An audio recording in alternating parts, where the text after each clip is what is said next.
This one goes out to all my content creator friends here. Are you counting on brand deals, sponsorships, and advertisements to fund your lifestyle? If so, word has it the content creator recession is coming and it is real. But fear not, we have 3 steps that you could use to weather the storm, and maybe even a bonus tip at the end. Brian had insisted on creating a video for content creators because he feels it's a very valuable thing. I actually agree with him on this, but I'm very tempted not to put on the sales guy voice that says, "Can we help you?" Because there is some valuable information in here. There is. This is more of rules that you should be living by. You should be doing this previously anyway, and it's not full disclosure just for the content creator recession. It's for anything that happens in your lifestyle.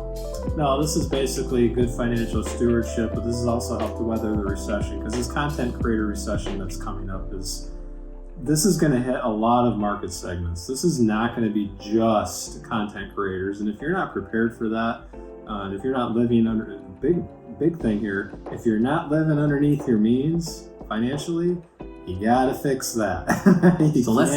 So let's get into it. Hi, I'm Brian. And I'm Tom. And we are the Dividend Dudes.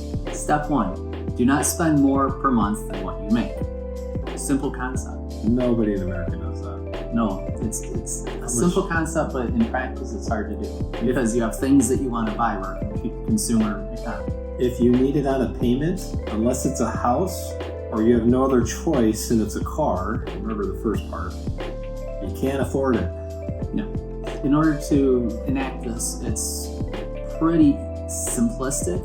However, it's going to be hard and painful to do if you are living well over your means. So what are the things you could do? You could cut out your cell phone bill, bring it down to the lowest. You don't need that highest unlimited plan.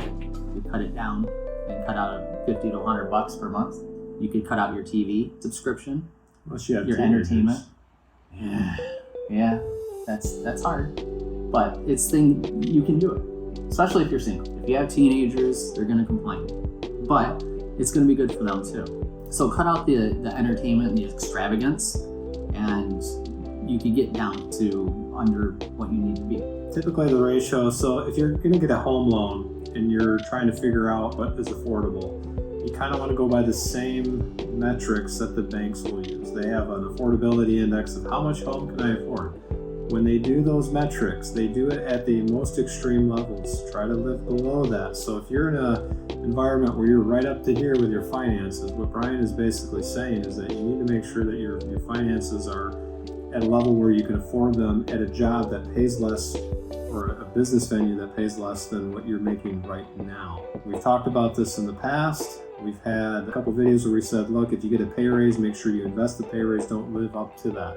And unfortunately in American culture, I think what we have is a lot of people out there that are right up to the top. So step 1, get that down. Yep. And if you go into your checking account, there's usually a spot where it'll tell you how much you've got coming in and how much you spent. Get it to where your coming in is more than your spent, and you're good. Which leads us into step 2. Cut out your debt. So credit card debt, loans, auto loans, stuff like that.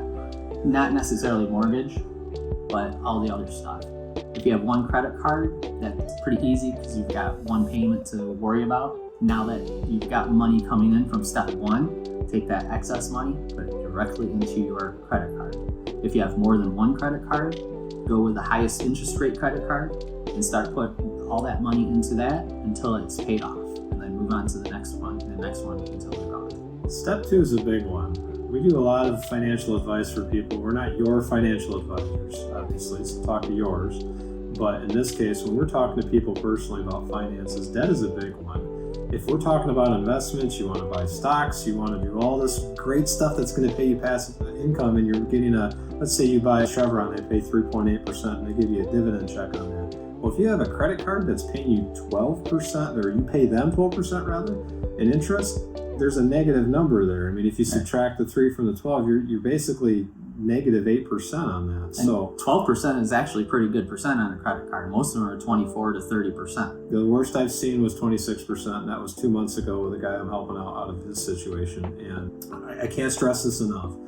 Debt is only good when whatever is that you're buying can appreciate relative to the rate of inflation, or more so than the debt that you have. And if you're thinking about all the debt types that are out there, there's only two things that I can think of that might be valuable. Your house, if you're careful with it, and maybe, I'm gonna hashtag this or star this 45 times, maybe your student loan. It depends on what you went to school for. So step 2 is important. It's very critical. Just keep out of debt as much as possible, because what happens is ooh, I want a new stereo, and they go out and they buy this new stereo and they put it on a card payment. It's easy because the first couple months they got it and it's great, but they still got to pay for it. If you're only paying the minimum balance on that, you're going to pay as much or more than it costs to have that stereo to begin with when you finally pay that thing off. Oh, and you never pay it off. If you pay minimum payments, it's into infinity. You're gonna will your stereo to your grandchildren and the payment to it. It's just gonna keep going. And you keep buying things, so it's a never-ending cycle. But if you could break that, pay it off, get it to 0, then you're not paying that interest, and that's even more money that you get per month that you can go into step 3.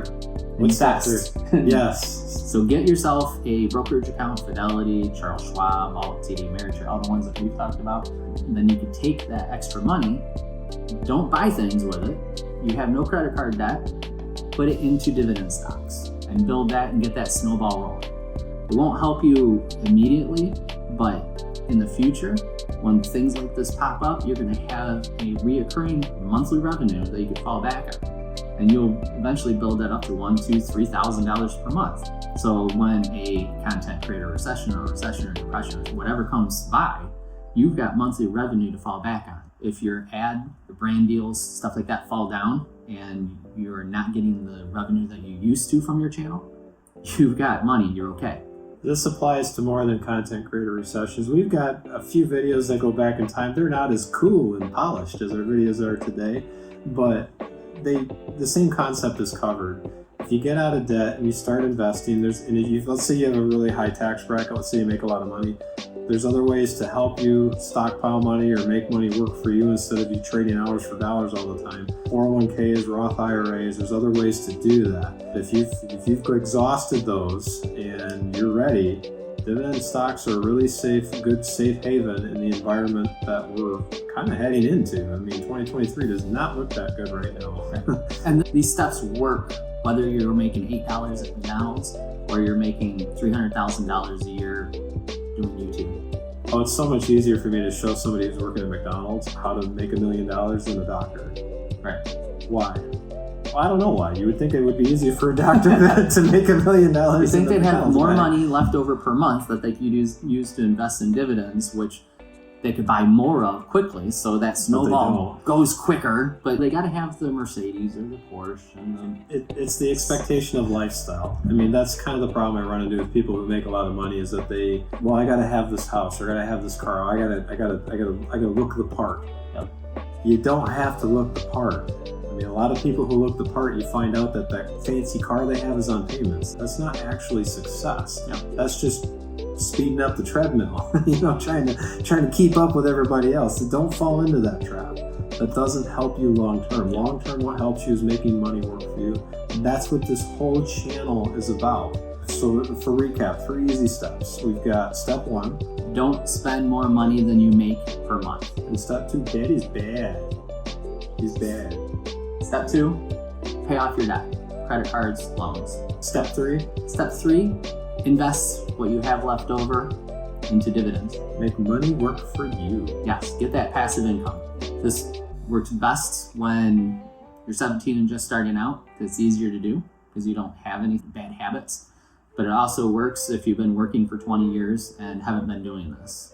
It does. So as a bonus tip, I said in the beginning I had a bonus tip. That's right, you did. One of the things you can do now that you are making more money than you spend, and you have no debt, and you have credit cards, you could get credit cards to work for you.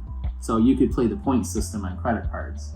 And now that you're fiscally responsible and you pay off that balance every month, you don't pay interest, you could get those points, get the money, get free vacations, pay off airplane tickets and car rentals and resorts. He takes vacations. I do. Yeah. And it does work. So you could go to like the Points Guys or something like that to get more info on that. But these are the things you can do once you're fiscally responsible with your money. There's a lot more to this. We've covered in other videos. Again, the whole purpose of this channel is to help you succeed long term. And these are very basic steps. We get into them more in depth as time goes on. We purchase the stock once per month. So if you're just starting out looking at us for the first time, tune in about once a month. We pick in a stock every month that'll help you get that passive income that we're talking about. And I hope these tips work for you. And Please, yeah. happy investing. Happy investing.